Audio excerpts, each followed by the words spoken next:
Ravi de nous retrouver sur le plateau de Africa TV, votre télévision panafricaine. Chers téléspectateurs, bonjour et bienvenue dans le cadre de l'émission Panafricanisme 101 sur Africa TV, votre télévision panafricaine. En ce jour, vous offre un plateau au sujet des 60 ans d'indépendance de la République démocratique du Congo. Où en est le pays? Telle est la question qui nous intéresse sur ce plateau. Allons également du côté de Nouakchott en Mauritanie pour parler de la rencontre entre la France et le G5 Sahel. Quelles sont les issues de ce sommet? Nous en parlons ce soir sur le plateau de Africa TV avec nos invités. À ma droite, M. Katala, bonsoir. Bonsoir Madame Oini, bonsoir mon copanéliste et toute l'Afrique.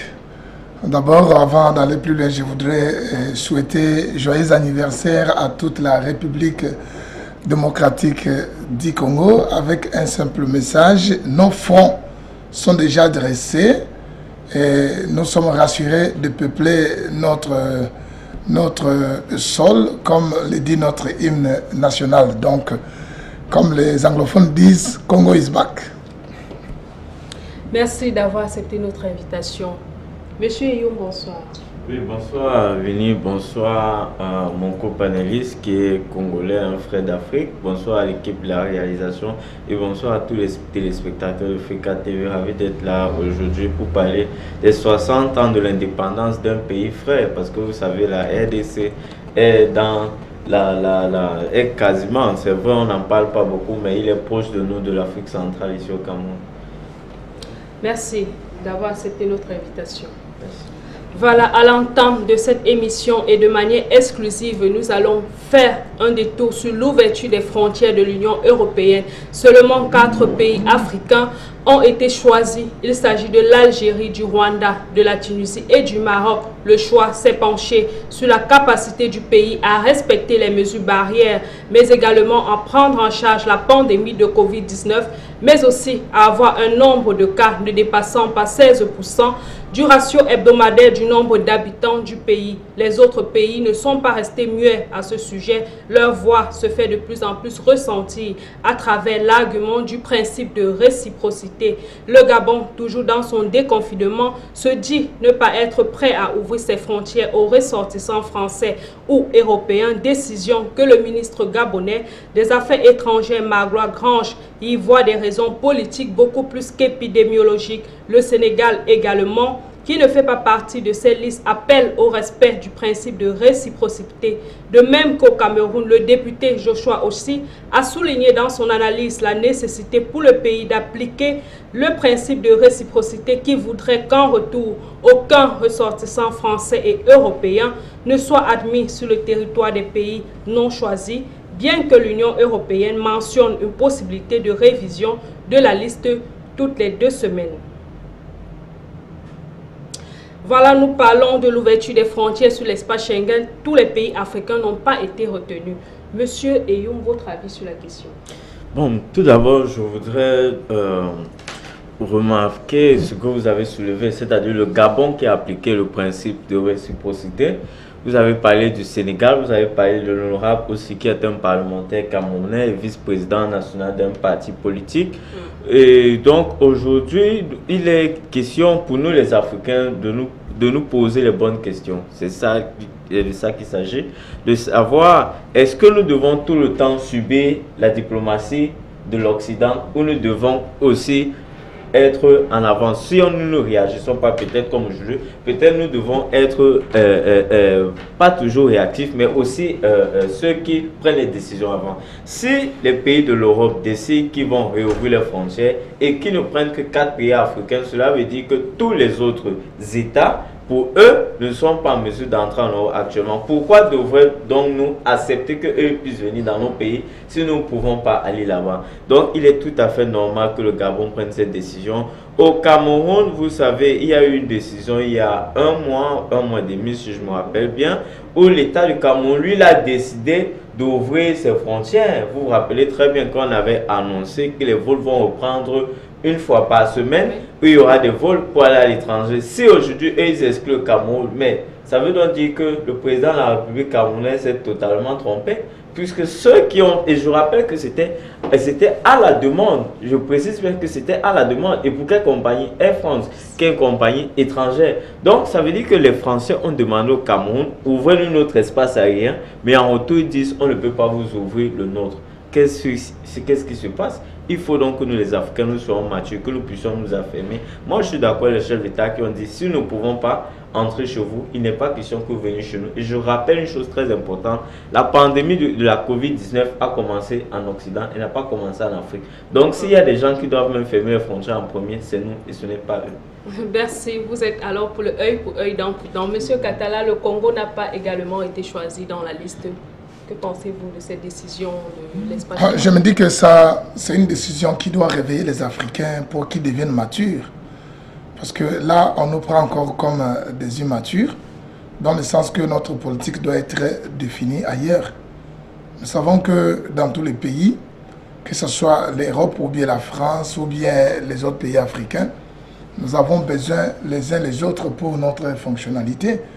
Alors il ne faut pas que les autres, profitant de nous, qu'ils puissent simplement prendre les côtés qui leur appartiennent, qui les rend avantageux, pour pénaliser les autres. Parce que ça ne fait pas 2 jours, j'ai vu l'avion Air France descendre ici au Cameroun. Ça veut dire que les avions viennent et ils imposent qui va entrer sur leur sol. Alors, par là, il est aussi important que les États africains, qui ne sont pas choisis comme des élèves pour entrer à l'école, qu'ils puissent aussi se prendre en charge, qu'ils se prennent en charge. Parce que je suivais que les frontières quand même devraient être ouvertes le 1er juillet. Oui. Et j'ai constaté que c'est par rapport au calendrier des Français que le Cameroun aussi prenait la décision. Donc on comprend qu'on n'a pas une ligne de conduite dans notre politique. On attend que les autres puissent prendre des décisions avant que nous puissions prendre. Et j'ai constaté même pour commencer à confiner, le Cameroun, ça a commencé par la France. Et les choses marchaient un peu comme si on suivait. Donc on est comme des suiveurs. Or, nous sommes un pays indépendant. En Afrique, nous sommes des pays indépendants. Nous devons prendre aussi nos décisions pour savoir comment diriger nos pays. Parce que les besoins que nous avons dans nos pays ne dépendent pas des résultats qui viennent aussi forcément de l'Occident. Et si, normalement, nous nous laissons ainsi conduire, nous serons obligés de marcher sur le dictat des Occidentaux.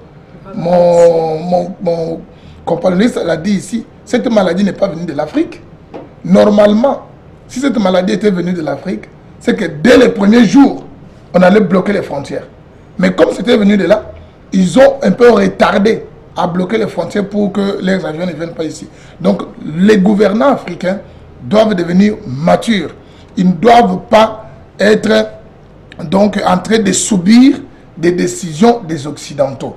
S'ils n'ont pas cité votre pays, alors attendez quand ils citeront, donnez-leur aussi même 2 semaines, 1 mois avant d'ouvrir, pour qu'ils comprennent aussi que nous sommes indépendants. Voilà, merci M. Katala, merci pour votre contribution. 60 ans d'indépendance le 30 juin 2020, le pays du leader panafricain Patrice Émérite Lumumba, à qui nous donnons hommage sur ce plateau, pour son chef-d'œuvre dans l'indépendance du pays, est sans cesse présenté comme l'icône inoxydable dans l'histoire de la République démocratique du Congo. Un mot sur Patrice Lumumba, monsieur. Bon, vous savez, quand on est africain, quand on connaît l'histoire de la colonisation, quand on connaît tout ce qui s'est passé à cette époque, Patrice Lumumba est un des noms qui retentit. Il fait partie de ceux dont les noms retentissent. Patrice Lumumba a été assassiné en 1961, si je me rappelle bien, tout simplement parce qu'il voulait voir à l'époque l'État indépendant du Congo. Parce qu'il faut dire que c'était d'abord l'État indépendant du Congo avant de devenir le Zaïre et de devenir la République démocratique du Congo qu'on connaît aujourd'hui. Il a été assassiné. Son combat, d'autres l'ont continué. Aujourd'hui, certains pensent qu'avec le président Étienne Tshisekedi, peut-être nous sommes dans cette voie que Patrice Lumumba avait déjà commencé à ouvrir. Parce qu'il faut dire que si on meurt, son combat, lui, ne meurt pas. Donc il faut continuer la lutte. Lui, il a dit, pour mon pays, je veux la liberté. Il a, excusez-moi l'expression, été peut-être naïf. il n'était pas été le seul. Tous ces Africains à l'époque étaient, disons, naïfs parce qu'ils n'avaient pas encore compris que ce qu'on leur disait n'était pas ce qu'on pensait. Parce qu'en politique, on donne ce qu'on n'a pas et on promet ce qu'on ne peut pas donner. Donc Patrice Lumumba a payé de sa vie cela et je lui rends un très grand hommage en ce moment où la RDC célèbre son 60e anniversaire d'indépendance. Voilà, merci. Monsieur Katala, quel a été le rôle de Patrice Lumumba dans l'indépendance du Congo? En fait, il est celui qui avait levé sa tête pour réclamer l'indépendance. Parce que je me rappelle bien, c'était le jour où le roi Baudouin était là, et ses autorités, ils étaient là. Quand ils ont commencé à parler, on a donné la parole à Lumumba. C'était même, je peux dire, une surprise, même au président Kasavubu, d'entendre ce que Lumumba était en train de donner comme discours. Il réclamait l'indépendance. Donc c'était quelqu'un qui se sentait qu'il est indépendant. Donc il levait sa tête et il disait ce qu'il pensait et il voulait sa liberté. Donc c'est quelqu'un qui a beaucoup plus influencé notre façon de voir en RDC parce que presque nous tous, nous réclamons des lumumbistes. Oui, bien sûr que nous sommes lumumbistes, tshisekidistes maintenant. Donc tout ça, ça ressort toujours, même que ce soit Laurent Désiré Kabila, il se réclamait toujours lumumbiste. Donc nous sommes dans cet esprit-là et nous rendons hommage à ce grand homme qui est un héros national. D'accord, merci. National et africain, c'est voilà. important parce que Patrice Lumumba n'est pas seulement un patrimoine du Congo, c'est un patrimoine de l'Afrique, comme les Oumyobel l'ont été ici à leur époque, les Douala Mangabel et autres. Voilà, merci. J'allais justement le préciser, Patrice Lumumba, un héros du Congo, mais également de l'Afrique, comme les Ruben Oumyobel, mais aussi Sékou Touré du côté de la Guinée. Voilà, le pays a été tour à tour entre les mains de Kasavubu, de Kabila, père et fils, et aujourd'hui, il est dirigé par le président Félix Tshisekedi. Quel parcours après 60 ans? Plus d'explications dans ce reportage.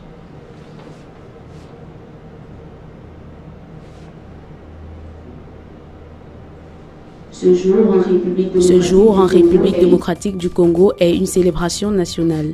Le 30 juin 1960, le Congo accédait à l'indépendance dans un climat assez tendu, avec Joseph Kasavubu à la présidence et Patrice Lumumba comme Premier ministre. Passé de l'appellation Congo belge en République démocratique du Congo, Patrice Lumumba reste un symbole fort, l'un des héros de cette indépendance. En raison de la pandémie du coronavirus, l'icône Lumumba sera célébrée sobrement. Aucune cérémonie n'est prévue dans le pays. Les autorités ont annoncé une journée dite journée de médiation. Merci pour ce reportage, Karen Sobdieu. Voilà, à l'occasion de cette célébration, le roi Philippe de la Belgique a écrit au président Félix Tshisekedi en indulgence aux actes d'atrocité commis par les Belges alors que le Congo était la propriété de son arrière-grand-parent Léopold II. Que vous inspire ce geste du roi de la Belgique? S'il est arrivé à reconnaître leur atrocité, c'est parce qu'il y a un travail qui a été aussi abattu, parce que ça fait 60 ans. Alors si c'est aujourd'hui qu'il vient reconnaître ça, c'est parce qu'il y a eu aussi un travail qui a été abattu. Parce que comme je le dis souvent sur des plateaux, qu'à un certain moment, la RDC n'était pas un État. Alors il y a quelqu'un qui est à la tête de ce pays maintenant, qui ramène le pays sur les rails et qui amène tous les gens qui ont offensé ce pays à reconnaître leur offense à la RDC et puis se mettre en ordre. Pourquoi? Parce que, comme je le disais, que Congo Isbak, nous sommes en train de prendre notre position au niveau d'abord africain et puis au niveau mondial. Et donc, quand je vois d'abord ces 60 ans, vous savez comment moi je résume ça? Nous avons passé 30 ans avec Mobutu de dictature. Il y a eu, je crois, 3 ou 4 ans de Laurent Désiré Kabila d'égarement. 4 ans. Et puis il y a eu 18 ans ou bien 20 ans de Joseph Kabila de mégestion. Bon, maintenant nous sommes dans un mandat d'espoir. Donc il y a un fils du pays qui est maintenant assis sur le trône de ce pays pour mener ce pays sur une destination glorieuse. Et c'est pourquoi, quand il a pris le pouvoir, il a commencé à travailler avec la diplomatie. Il a commencé à ramener la RDC sur les rails. Et c'est pourquoi tous ces gens qui ont effacé ce pays, ils sont en train de se mettre en ordre. Pourquoi? Parce que s'ils ne le font pas, ils vont rater tout ce qu'ils recevaient parfois de la RDC parce qu'ils le recevaient d'une façon malhonnête. Mais maintenant, avec la diplomatie de Félix Tshisekedi, ils sont obligés d'entrer maintenant par la grande porte. Et on ne peut pas traiter avec toi tant que tu as donc mené des atrocités sur notre pays et tu ne reconnais pas cela. Et tu ne viens pas demander pardon pour qu'on puisse d'abord te pardonner avant d'entrer encore sur de nouvelles bases avec toi. Donc, il a au moins raison de reconnaître cela et c'est à nous d'examiner cela parce qu'il y a des dommages qu'ils doivent faire à la RDC. Il y a beaucoup de choses qui nous ont pris, qui sont là-bas chez eux, qui doivent remettre. Il y a beaucoup de choses que tous ces gens-là, ils ont comme dette à la RDC. Ça veut dire que vous pensez que la Belgique devrait demander officiellement pardon et accompagner ce geste des actes de réparation? Mais il y a nos ancêtres, il y a nos parents qui sont morts, qui ont été meurtris, il y a nos richesses qui ont été pillées, il y a même nos articles de culture qui sont encore même aujourd'hui dans des musées en Belgique, qu'on est en train de réclamer pour reprendre ça. Il y a beaucoup de choses. Ils doivent reconnaître leurs atrocités, leur criminalité en RDC et demander pardon officiellement. Et s'il y a des dommages face à toutes ces choses-là, ils doivent le faire. D'accord, merci. Oui. Monsieur, ayons votre avis sur la question. Mon avis, je voudrais d'abord dire une chose. Beaucoup d'Africains ne savent pas que la capitale Kinshasa aujourd'hui portait le nom de Léopoldville à l'époque, parce que c'est important. Ceci, ça marque le nom du roi Léopold de Belgique. C'était une façon d'affirmer son autorité, d'affirmer que le Congo était sa propriété, si je peux le dire ainsi. Donc, le Congo a traversé toutes ces étapes. Aujourd'hui, si le roi de Belgique va dans ce sens, il faut quand même prendre le contexte international actuel. Il y a eu la mort de George Floyd aux États-Unis. Vous avez vu qu'il y a eu beaucoup de statuts de marchands d'esclaves. Bon, pas de marchands d'esclaves, d'acheteurs d'esclaves, parce que là-bas, ils achetaient d'esclaves qui ont été saccagés aux États-Unis, en Grande-Bretagne, partout, tout simplement. Donc, le roi belge peut s'inscrire aussi dans ce contexte diplomatique.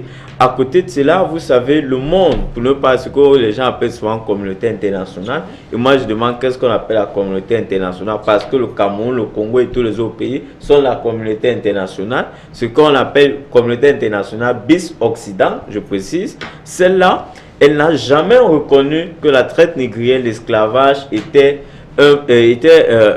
comment on appelle encore ça, le mot technique m'échappe, mais c'était pour dire une tragédie de l'histoire, un crime, voilà, contre l'humanité. C'est par exemple le cas de l'Holocauste.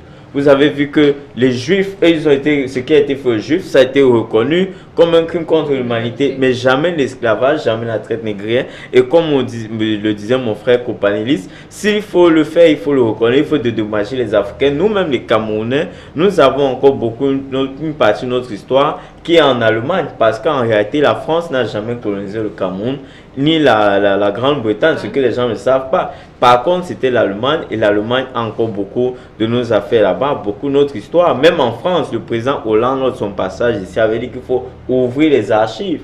Donc, aujourd'hui, au Congo, on a vu Lumumba qui est mort. Après, il y a eu le Mobutu Sese Seko qui s'est fait maréchal en 66 jusqu'en 97, où arrive Laurent Désiré Kabila par coup d'État. Ensuite, en 2001, il a assassiné son fils Joseph Kabila, 28 ans, prend le pouvoir. Et déjà, quand il prend le pouvoir, il fait quelque chose qui moi m'intéresse, parce que vous savez, dans mon pays actuellement, on parle de révision de la Constitution. En 2003, Joseph Kabila commence à entamer une transition démocratique, parce que vous savez, quand Laurent Désiré Kabila arrive, on a dit que Mobutu était un dictateur, mais Laurent Désiré Kabila lui-même, c'est encore la dictature qui continue. Je vais le dire sans choquer les Congolais, parce que c'est eux qui le vivaient, ce n'était pas moi. Il continue, il supprime le multipartisme, on revient à l'état parti, il est président, il a le pouvoir judiciaire, le pouvoir législatif, le pouvoir exécutif, tout est concentré sur sa personne, on ne peut plus rien dire. Quand son fils arrive, lui, il ouvre dans les vannes à partir de 2003. En 2005, il fait une réforme constitutionnelle, on modifie, les Congolais vont au vote, on modifie la constitution. En 2006, il va à sa première élection, ensuite en 2011, et puis maintenant vint la période de 2016 où on attendait les élections.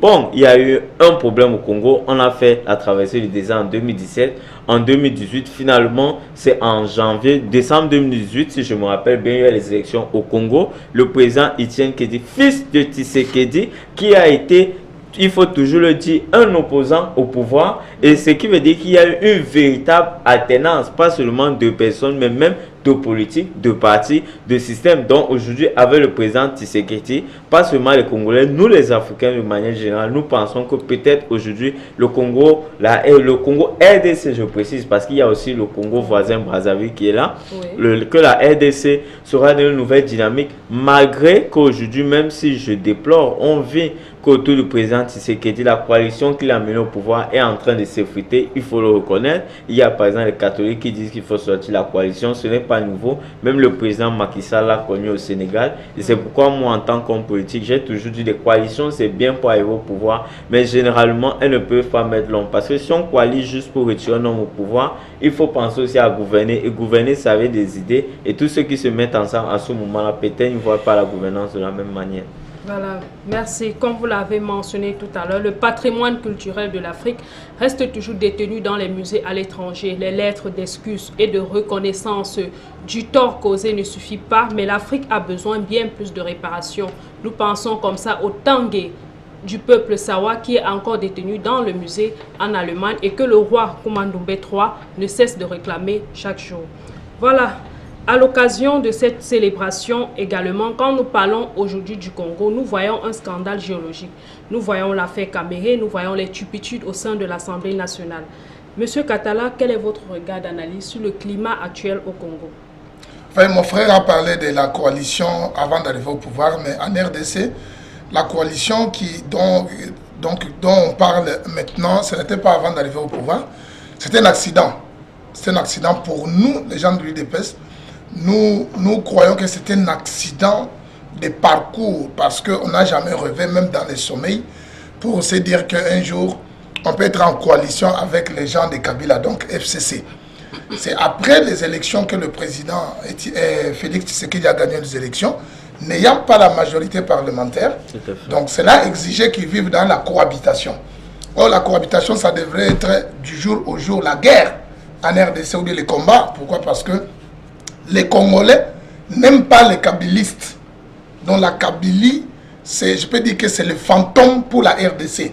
C'est ce qui fait que pour que normalement qu'il y ait un peu le calme, pas la paix mais le calme, il a fallu qu'il passe par la coalition. Parce que quand je dis cette majorité, c'est même une majorité fantôme. Pourquoi? Parce qu'il y a des gens qui sont des députés aujourd'hui, mais qui n'avaient pas déposé leur candidature à la députation. Donc vous voyez ce que je suis en train de dire. Alors, maintenant, quand on arrive dans la coalition, parce qu'il y a Cash qui associe l'UDPS et l'UNC de Caméré qui est en prison aujourd'hui.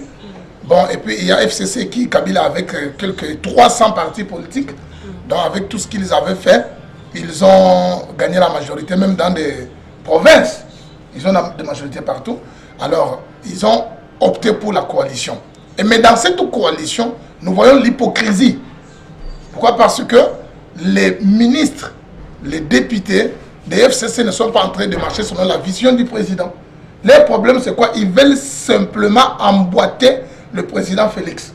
Parce que je peux vous le rassurer, au Congo, il y a le seul parti politique qui a la vision pour le peuple congolais. C'est l'UDPS. Et nous prenons notre cheval de bataille, c'est quoi? L'état de droit. Or, l'état de droit est dans cette constitution. Même les enseignements de base doivent être gratuits. C'est dans la constitution, mais ça n'a jamais existé au Congo.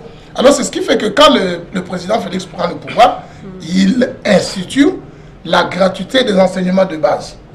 Et il lance le programme de 100 jours, avant même que le gouvernement ne sorte, parce qu'il y a eu, ça a attendu jusqu'à 7 mois pour que le gouvernement puisse sortir. Pourquoi? À cause de la coalition. Pourquoi? Parce que ces caciques de l'FCC, ils veulent tous accaparer. Donc ils veulent imposer leur politique. Or que la politique qu'ils ont menée en RDC, dans 20 ans, 18 ans, on n'a rien vu de bon. Moi, je vous rassure, si je suis entré encore davantage dans ces choses de la politique, c'est parce qu'en 2015-2014, j'étais au Congo. Je suis allé même juste dans ma province. J'ai constaté qu'au lieu qu'on avance, on est en train de régresser. Et je crois que les Congolais peuvent vous les rassurer que nous étions en train de régresser. Mais il y a un groupe de personnes, ces gens de l'FCC, qui veulent améliorer leur façon de vivre, donc au mépris du peuple congolais. C'est ce qui fait que tous ces problèmes que vous entendez même dans le Parlement, le gouvernement, tout ça, pourquoi? Parce que quand le président, regardez un peu le président, il nomme les mandataires des entreprises publiques et le ministre de FCC, il bloque. Il y a des mandataires qui ont été nommés, ça fait une année avant que les gens ne prennent leur travail, qu'ils commencent leur travail. Et c'est maintenant, parce que normalement en RDC, quand le président prend le pouvoir, il faut jusqu'à une année avant de prendre les grandes décisions. Donc il devrait marcher avec sagesse pour qu'il dépasse une année. Ce n'est pas pour rien. Après une année, il a baptisé l'année 2020, l'année des actions. Et il a parlé de déboulonnement. Pourquoi? Parce qu'il y a un système qui a été érigé en RDC de criminalité, d'intimidation, de détournement. C'est pourquoi quand il est entré, il a dit, bon, nous allons instituer l'état de droit. Kamer était le directeur de cabinet du président. J'étais invité dans une chaîne de télévision où il y avait un panéliste qui disait non, de la même façon qu'on est en train d'accuser Kamer, sûrement que la main de Tshisekedi est aussi là, dans ces détournements. Moi, je leur ai dit, c'est un monsieur que nous connaissons l'idéologie de l'UDPS. Vous allez voir ces procès, ces jugements, le nom de Tshisekedi sera blanchi parce qu'il ne peut pas voler. Parce que lui, il avait dit, même en faisant la campagne, que même si c'est moi qui va voler, les deniers publics, on va m'arrêter. Et c'est pourquoi Kamer s'était rapproché de lui. Parce que, pour ne pas vous mentir, nous l'appelons caméléon. Ça veut dire quoi? Quelqu'un qui change toujours de couleur, Kamer. Mais comme il s'était humilié, il a préféré venir derrière le président Tshisekedi pour l'amener à la présidence. On a dit, bon, il n'y a pas de problème. Là, comme il marche avec nous, les gens me disaient toujours, Kamer est concédé, ils disaient non. Quand il est à côté du Tshisekedi, s'il fait l'erreur, on va l'attraper. Et c'est comme ça qu'on l'a attrapé, parce qu'il a détourné. Mais Tshisekedi n'était pas dans tout ça. Bon, maintenant, avec cette coalition, dernièrement, il y a eu des problèmes. Il y a ces gens de FCC qui sont en train de... qui ont fait la proposition de loi. Et ces propositions de loi, ils veulent enlever le pouvoir sur ce pouvoir judiciaire pour mettre ça sous l'autorité des ministres de la Justice. Or qu'en RDC, nous avons quatre institutions indépendantes. Il y a le président de la République, il y a le gouvernement, il y a le Parlement et le pouvoir judiciaire. Donc tous ces 4 pouvoirs-là sont indépendants. Il ne peut pas y avoir des ingérences. Kamer a envoyé à peu près 2 ou 3 émissaires auprès du Tshisekedi pour qu'il intervienne dans sa situation. Il a dit non, la justice est indépendante. Vous voyez, c'est par là qu'il y a eu un peu de tumulte en RDC ces derniers jours. Parce que le problème c'est quoi? Et dans le pays africain, si réellement on pouvait avoir de bons politiciens. Au Congo, tellement que l'UDPS est au pouvoir, il n'y a pas d'argument pour faire l'opposition. Les gens manquent d'arguments. Et pour se maintenir dans la politique, les autres, ils partent encore derrière FCC. Je cite MLC de Mbemba, qui est dans la Mouka. Même tous ces gens de la Mouka, ils sont maintenant en train de vouloir séduire FCC pour entrer derrière FCC. Pourquoi? Parce qu'il n'y a pas l'opposition. Mais nous, les gens de l'UDPS, le père Étienne Tshisekedi avait dit, le jour que l'UDPS prendra le pouvoir, nous allons faire le pouvoir et l'opposition. Et c'est ce qui se passe en Afrique du Sud. L'ANC, ils sont au pouvoir et ils font aussi l'opposition. Parce qu'il n'y a pas d'argument. L'UDPS a leur mot de passe, c'est quoi? Le peuple d'abord. Vous voyez? Donc c'est ce qui fait que le peuple se retrouve dans sa politique. Bien sûr qu'il y a des bâtons qu'on est en train de mettre dans le roue pour l'empêcher de faire, mais nous allons arriver. Nous allons arriver. Donc c'est pourquoi cette coalition, c'est un accident de parcours. On n'a jamais voulu nous associer avec Kabila pour faire la politique. Mais dans peu de jours, comme nous sommes en train d'avancer, cette majorité-là va changer de position. Merci, merci M. Katala. Vous semblez... Parce que déjà, sans prendre encore beaucoup de minutes, il y a déjà deux politiciens, 2 leaders de FCC qui sont sortis officiellement. Ils sont sortis de FCC. L'autre qui était l'ancien Premier ministre Bino Tshibala, il est sorti. Et il y a un autre professeur de l'université qui a aussi son parti, qui venait de sortir. Oui, ce que je voudrais dire, c'est que quand j'écoute mon frère Katala, oui, très rapidement, je comprends une fois de plus qu'au Congo, c'est maintenant qu'ils commencent vraiment, eux, à faire la politique. Ils ont été, excusez-moi, avant que tu aies cette expression, naïfs, tout simplement parce que le président Kabila avait besoin d'une sortie, d'une voie de sortie. il fallait que son successeur lui donne des garanties.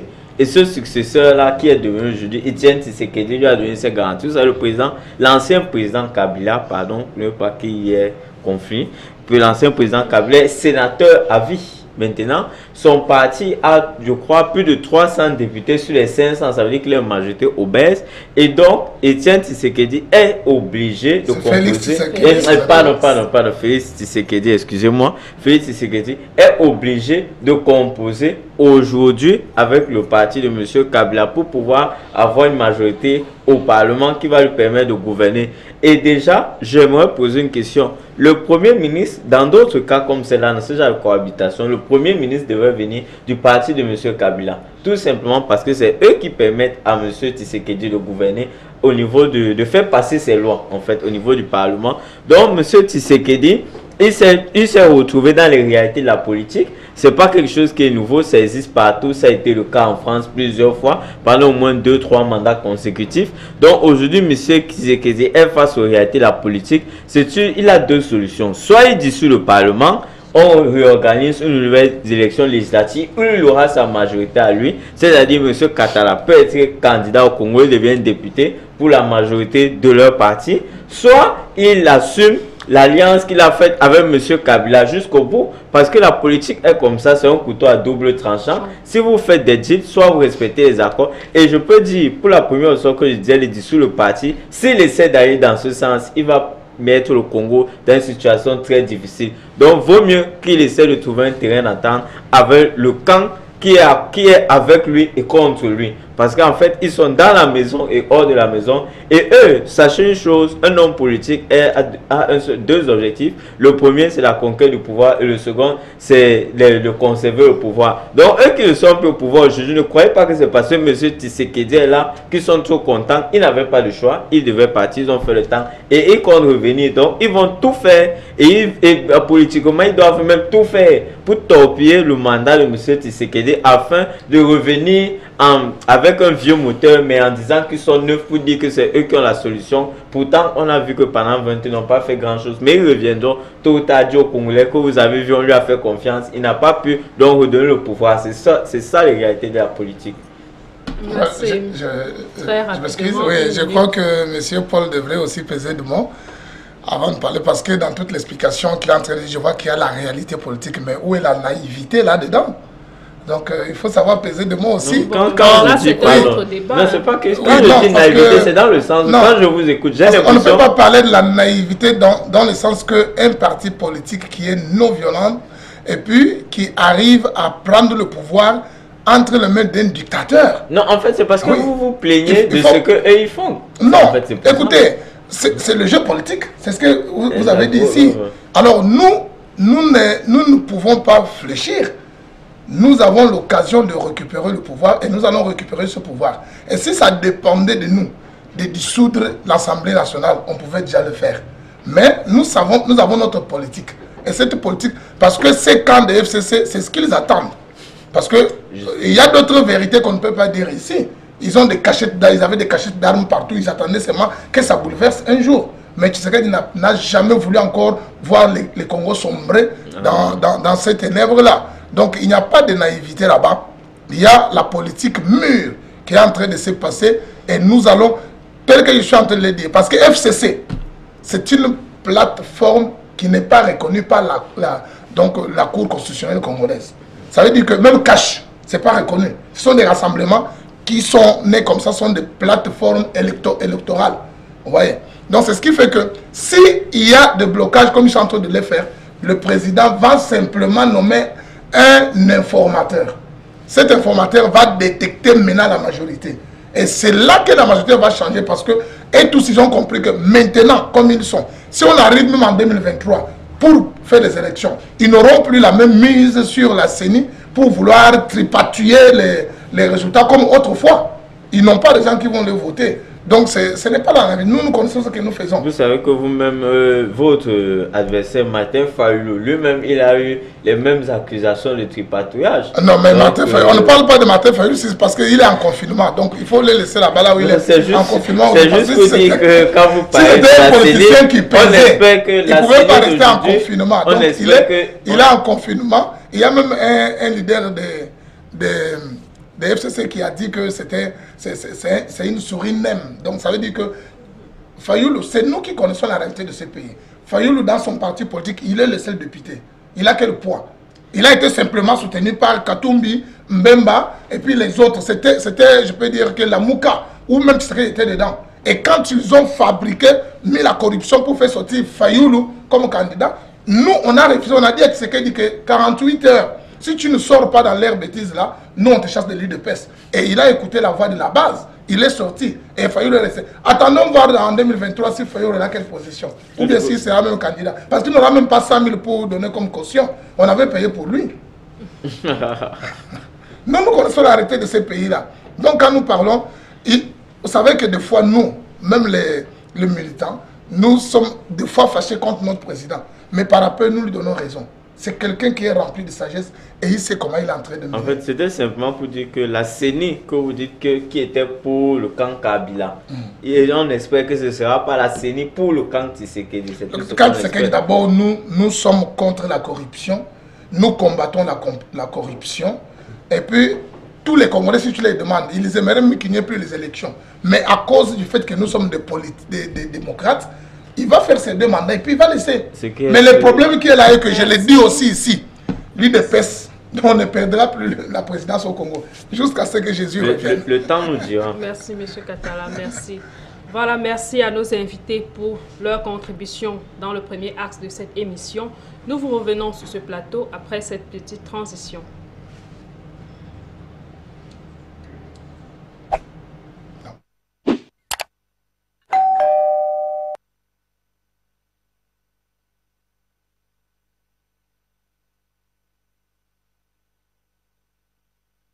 La deuxième partie de cette émission où nous allons tabler sur le sommet du G5 Sahel à Nouakchott en Mauritanie. Quel bilan étape après la rencontre de Pau? Quels sont les enjeux pour le rendez-vous de Mauritanie? Comme nous l'avons annoncé, le rendez-vous entre la France et les pays membres du G5 Sahel, dont le Mali, le Burkina Faso, le Niger et le Tchad, la Mauritanie, du président Ghazouani a cette fois-ci abrité l'assise. Neutralisation des grands chefs des forces armées, mise en capacité des armées africaines, renforcement de la lutte contre le terrorisme sont entre autres les résolutions prises lors de la rencontre de Pau qui s'est tenue en novembre 2019.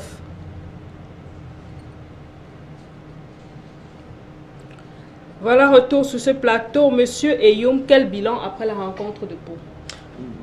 Bon, après la rencontre pour le sommet du G5 du Sahel qui est fini, je crois, hier ou avant-hier, il y avait plusieurs points à l'ordre du jour et surtout au niveau de la coopération militaire parce que vous savez, il y a l'opération Barkhane dans la zone. La zone du Sahel est une des zones où il y a le terrorisme qui est ambiant. Un terroriste qui, moi, je rappellerai toujours, et c'est vrai, il y avait déjà quelques petits bandes armées qui existait puisqu'il y a eu en 2007 le problème qu'il y a eu au Tchad où il y a eu une rébellion qui était déjà en train de vouloir renverser le président Idriss Itno et puis la France avait eu à intervenir sur le président Sarkozy.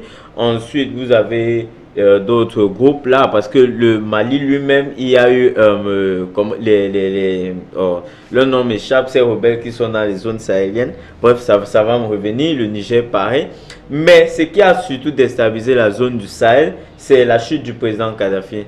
Parce que quand il y a eu la crise de la Libye en 2010, on a constaté depuis lors une recrudescence de bandes armées, l'État islamique qui est arrivé dans le Moyen-Orient. Et ici, ils ont eu des groupes parallèles. AQMI, si on peut se féliciter aujourd'hui que celui qui était leader d'AQMI, ils ont eu sa peau, si je peux le dire ainsi. Mais cela ne veut pas dire que c'est une victoire totale, parce que toujours au Mali, aujourd'hui, il y a toujours un problème de sécurité dans toutes ces zones qui viennent justement de la chute de Muammar Kadhafi. Et puis, il y a aussi les problèmes économiques. Moi, j'ai aimé quand le président, pour ne pas dire le président mauritanien, a soulevé une question très importante, celle de la dette des pays africains. Vous savez que les pays du Sahel font partie des pays les plus pauvres au monde. Quand vous prenez le Niger, vous prenez le Mali, c'est des pays extrêmement pauvres au classement mondial. Donc, si aujourd'hui, il y a aussi la pandémie de la COVID-19, il y a les problèmes de sécurité, tout ce que j'ai évoqué, est-ce qu'ils vont s'en sortir? Nous, au Cameroun, par exemple, vous voyez plusieurs pays africains, pas seulement les pays du G5, le Cameroun, le Congo. Vous voyez aujourd'hui le service de la dette, on est pratiquement à 30% du budget chaque année. Si vous devez chaque année retirer 30% de votre budget pour payer une dette, alors que pour nous, les pays qui sont par exemple dans le franc CFA, qui avons des réserves, dont nous ne jouissons pas, c'est un problème. Il a soulevé ce problème, il a appelé, il a fait une proposition très intéressante qu'on organise un sommet international pour parler de la dette des pays très pauvres. Et à côté de cela, il y a aussi la diplomatie, appeler l'entente qu'il y a entre la France, parce que le président Macron était là, il y avait le président de la Commission de l'Union africaine, il y avait la secrétaire de l'Organisation internationale de la francophonie, il y a eu par vidéoconférence Angela Merkel, la chancelière allemande, il y a eu le premier ministre d'Espagne, et bon, moi je me suis posé quand même la question, et c'est là où vous voyez que, comme le président Macron l'a dit, quand la France avance, c'est pas seulement la France, c'est l'Europe. Parce que justement, c'est l'Europe. Vous avez vu que Merkel était là, le premier ministre espagnol aussi. Donc ça veut donc dire que c'est l'Europe qui est en train d'agir dans la zone du Sahel. Si on peut les remercier de l'apport qu'ils apportent sur le plan militaire, on peut aussi questionner ce qu'ils en retirent. Vous savez que le problème de l'uranium au Niger a beaucoup divisé à l'époque le président Tandja et Nicolas Sarkozy. Donc, tous ces problèmes du Sahel, il faut les poser aujourd'hui. Le sommet du G5, on a le G5 Sahel, je précise. On a eu quand même l'impression qu'il s'est bien passé, qu'il y a eu de bonnes conclusions. Mais ce qui est plus intéressant, c'est ce qui va se passer dans les prochains mois. Ce qu'ils vont faire, ils ont pris rendez-vous en 2021. D'ici à là, qu'est-ce qui va se passer? Est-ce que les partis vont tenir les engagements? Donc, c'est les questions sur lesquelles nous devons être aujourd'hui. Merci. Allons à présent au micro de Karen Sobdieu pour plus de détails sur la rencontre de Mauritanie.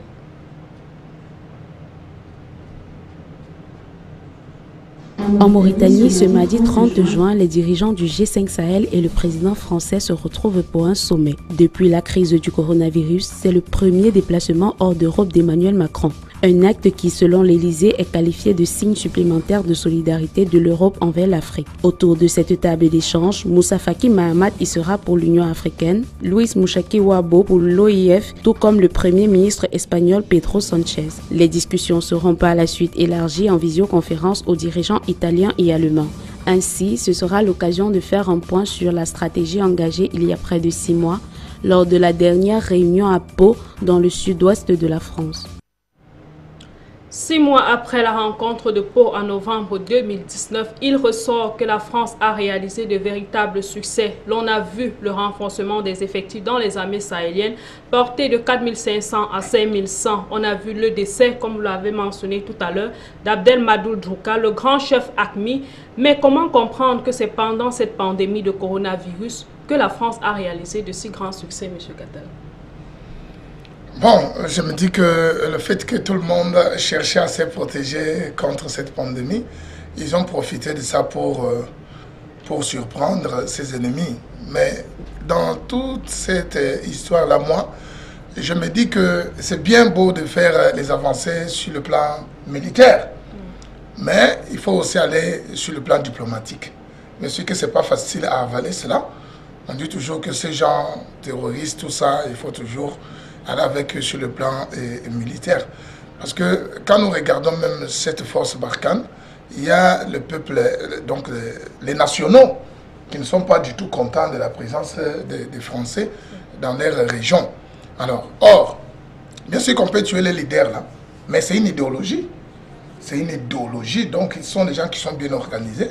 On peut tuer les leaders, mais il y a l'autre qui va encore succéder pour commencer à continuer toujours à marteler le peuple malien, nigérien, burkinabé, tous ces gens, les maliens.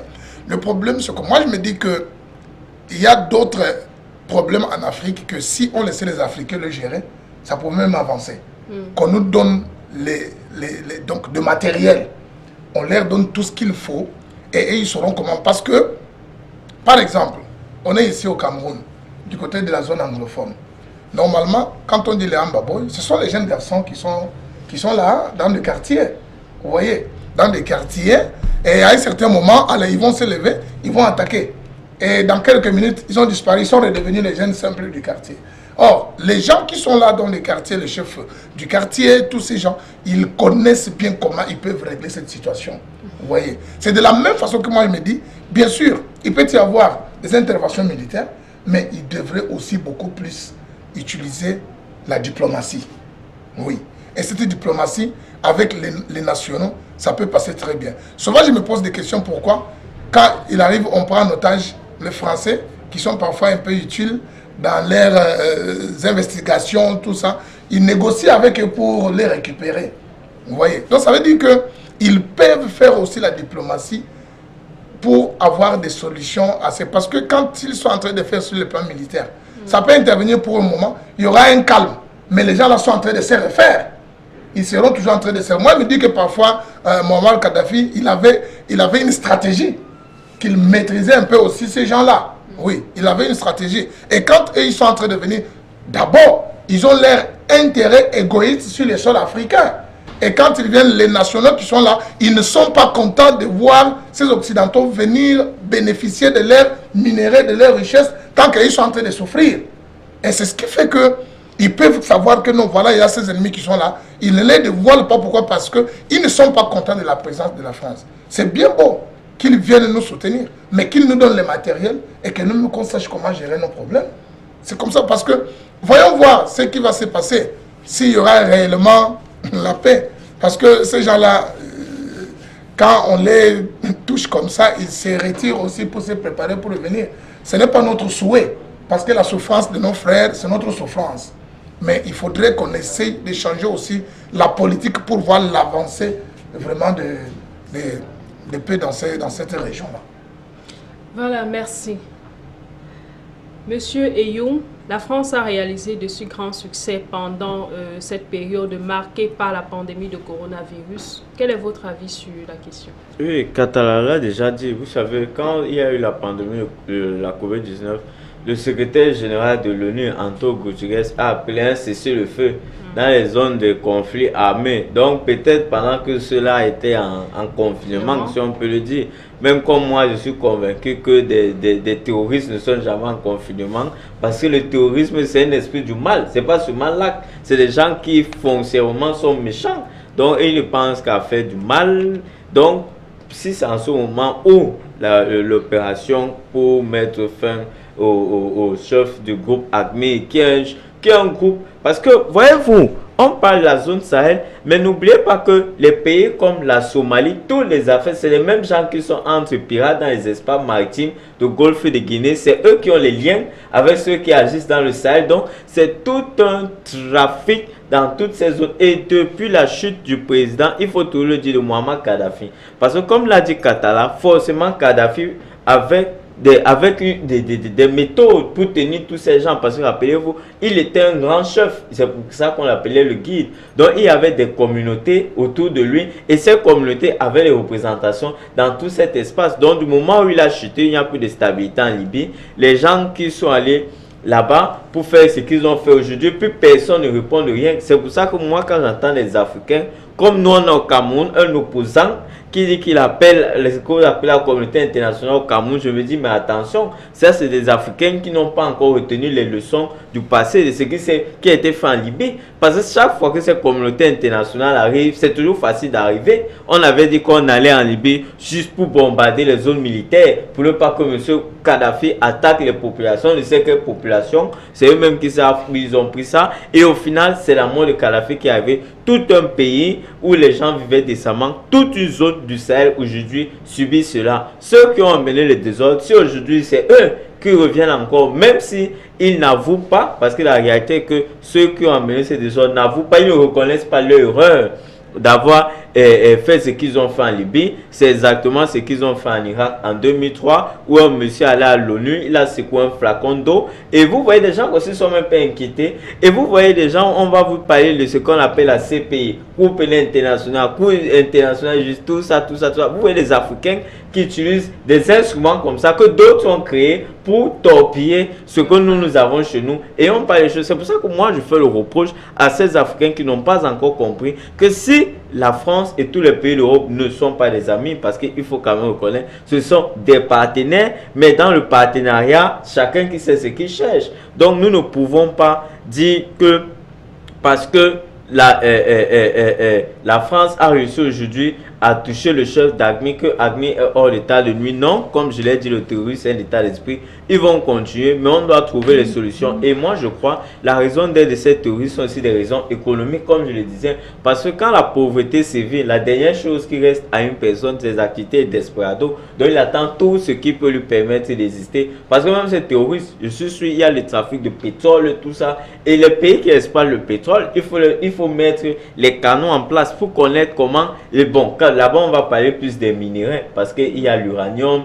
il y a la bauxite, il y a l'or, tout le diamant, tout ce que vous voulez. Donc, dans ce genre de pays-là, on doit aussi mettre en place la traçabilité, les mécanismes de lutte contre le blanchiment d'argent, parce que c'est comme ça qu'on retrace souvent les terroristes. Donc aujourd'hui, si on peut dire merci, un merci symbolique à la France, mais disons quand même que c'est les Français qui sont les premiers responsables, parce que c'est eux qui sont allés en Libye. Disons le merci pour ce qu'ils ont pu faire à cet instant, mais déjà nous-mêmes Africains, revoyons entre nous les solutions qu'il faut adopter pour pouvoir garantir la stabilité dans toute cette zone. D'accord, merci. Allons écouter à présent cet extrait du président Emmanuel Macron depuis Mauritanie. J'ai dit avec un objectif, l'annulation des dettes, partout où c'est nécessaire, et qui a commencé avec, pour la première fois dans l'histoire du G20, la décision d'avoir un moratoire sur les intérêts et le principal de la dette des pays africains à l'égard de tous les membres du G20, donc Chine incluse. Cette avancée, nous voulons la consolider, c'est aussi pour ça que je suis là aujourd'hui. Ensuite, solidarité face au terrorisme. Nous le savons, la région a été touchée, continue à l'être, par les attaques terroristes qui justifient d'ailleurs la présence de l'armée française comme de plusieurs autres armées à la demande des pays du Sahel et en leur côté. Et donc nous allons faire le point aujourd'hui sur l'avancée des travaux que nous avions décidés à Pau, sur le plan de la lutte contre le terrorisme, de la consolidation justement des armées du Sahel, sur le plan du retour de l'État partout dans le Sahel et sur le plan aussi du développement et des projets concrets que nous souhaitons mettre en place avec l'Alliance pour le Sahel. Nous avons durant ces 6 derniers mois connu de vrais succès dans la lutte contre le terrorisme, avec la neutralisation de chefs redoutés et qui ont été sanglants pour toute la région et qui ont fait beaucoup de mal aux populations civiles, parce que nous avons réussi à améliorer notre organisation en matière de sécurité, de partage de l'information, parce qu'il y a eu une vraie montée en gamme de l'intervention des armées sahéliennes. Le matériel a aussi été livré, l'engagement est là. Nous devons faire davantage en matière de retour de l'État. Et dans beaucoup de régions, il est important que la consolidation de l'État soit maintenue. Je pense en particulier à ce qui doit être fait au Mali, au Burkina, dans un contexte, on le sait, très compliqué. Et donc ce sont tous ces efforts que nous allons poursuivre. Et c'était pour véritablement consolider ces acquis que je suis là aujourd'hui. Voilà, c'est un message d'engagement de la France, de solidarité, solidarité contre le virus, solidarité contre le terrorisme. Et puis c'est aussi cette volonté que je porte depuis maintenant un peu plus de 3 ans, dire que quand la France s'engage, c'est l'Europe qui s'engage avec elle. Voilà, merci pour cet extrait. Monsieur Ayoum, le président français Emmanuel Macron, a mentionné les prouesses réalisées par la France. Il a parlé de la question des exactions, de l'assassinat du chef AQMI Abdelmadou Djoukal. Mais est-ce que c'est suffisant, malgré le geste du G20 à l'endroit des pays africains, pour parler réellement d'une solidarité entre la France et l'Afrique? Bon, je voudrais d'abord dire une chose. Vous avez parlé de l'assassinat. Moi, je ne crois pas qu'on assassine un terroriste, parce qu'il faut mettre le mot. C'est le terroriste qui assassine. Dites plutôt la mort du chef d'AQMI. Parce que parler d'assassinat, c'est comme s'il était assis chez lui, il n'a rien fait, il est innocent. Non, c'est des terroristes. Les terroristes, c'est comme ça. Bon, maintenant, pour revenir à votre question, le président de la France, vous savez, la relation entre la France et les pays d'Afrique, et particulièrement les pays francophones, même les pays que la France n'a pas eu à coloniser, vous allez vous rendre compte qu'aujourd'hui, il y a une certaine duplicité. Pourquoi je parle d'une duplicité?